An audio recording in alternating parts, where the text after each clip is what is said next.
morning, everyone. How are you all doing this week? Was it a rough week getting back to school and work and all those things? That's the hard part about Christmas. It can feel like a real letdown afterwards.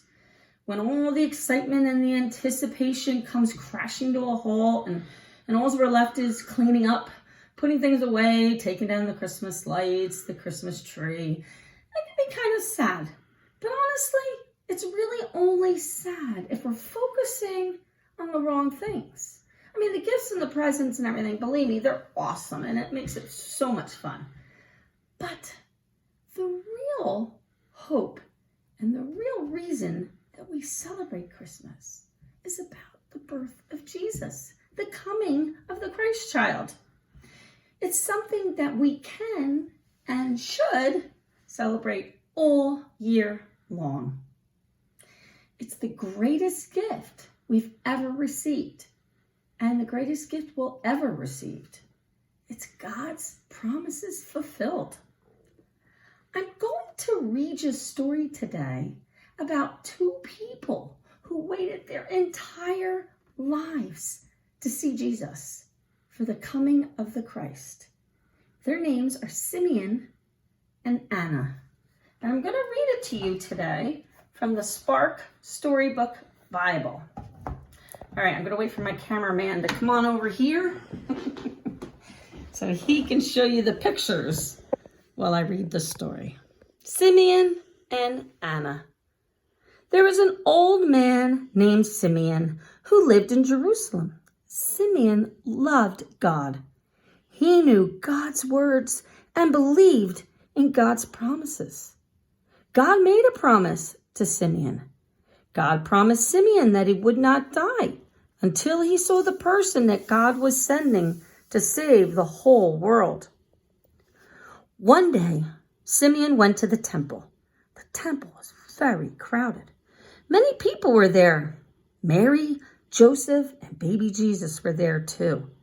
Simeon looked around, and when Simeon saw baby Jesus, he got very excited. Could Jesus be the one?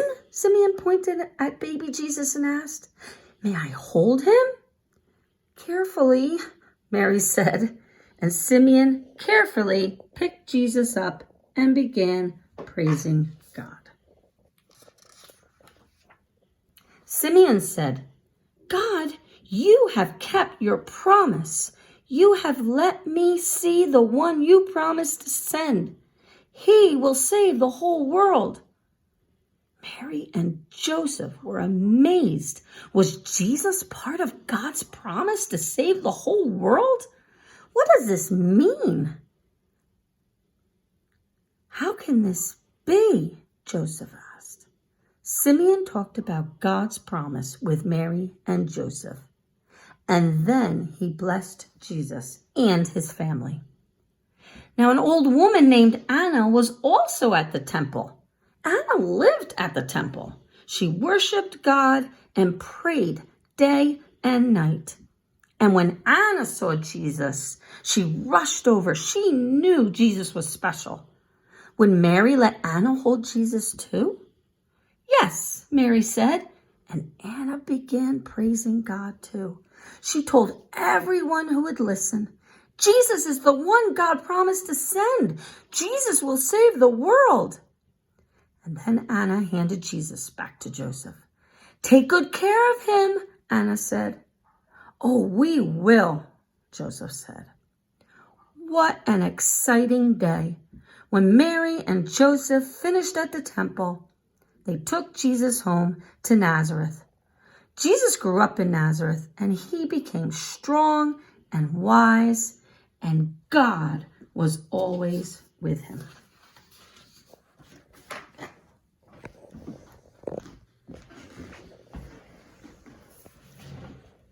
Simeon and Anna are such wonderful examples of always hoping and waiting for the Lord to come.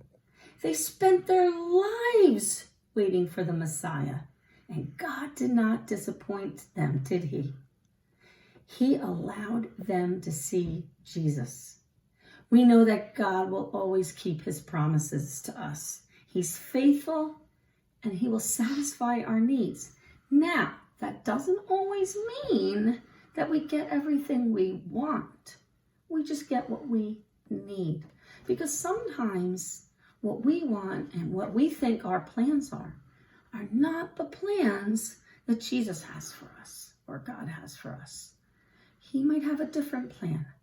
It might not be what we like at first, but it's always the best plan that there is, because God will take care of us and will provide. And he gives us just what we need when we need it. When we focus on this good news, we can recognize that Christmas isn't just a one-day event or maybe a one-month event. It's a whole lifetime event. You can worship Christmas every day in the year because Jesus is with us and God keeps his promises. That's what Christmas is about. I want to thank you today for tuning in and watching. And please hit the, let me know. I guess this is recorded, so you can't hit a like button. But please let me know that you're watching. And let me know if you have any ideas or things you would like me to do on these Sunday mornings, because I am open to all suggestions. And I would love to hear from you and let me know. You guys let me know what you think about it.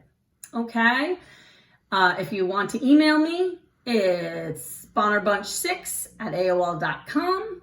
And you can just leave me an email. You can message me, whatever you want to do. But I'd love to hear from all of you and find out what you're thinking of these Sunday morning lessons with Miss Liz.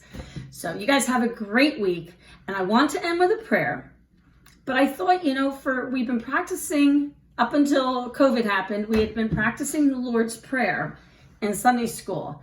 And I thought, well, maybe today we could end with the Lord's Prayer, because the Lord's Prayer is about God's promises. So let's bow our heads. We'll pray together. Our Father, who art in heaven, hallowed be thy name. Thy kingdom come, thy will be done, on earth as it is in heaven. Give us this day our daily bread, and forgive us our trespasses as we forgive those who trespass against us. Lead us not into temptation, but deliver us from evil. For thine is the kingdom and the power and the glory forever. Amen. You guys have a great week. Bye.